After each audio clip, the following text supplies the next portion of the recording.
మహబూబాబాద్ జిల్లా డోర్నకల్ మున్సిపాలిటీ పరిధిలోని మున్నేరు వంతెనపై నిమజ్జనం సందర్భంగా బ్రిడ్జ్ రక్షణ గోడపై నుంచి విగ్రహాలు నీళ్లలోకి పడేసిన ఆనవాళ్లు ఉన్నట్లు భక్తులు ఆరోపిస్తున్నారు.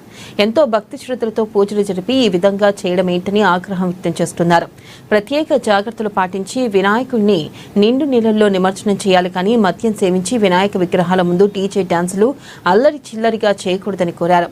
దేవుడిని భక్తితో పూజించి పుణ్యాన్ని పొందుకునేలా నిమజ్జనం జరగాలన్నారు. వంతెన పైనుంచి పడేసి పాపాన్ని మూట కట్టుకోవద్దని విజ్ఞప్తి చేశారు.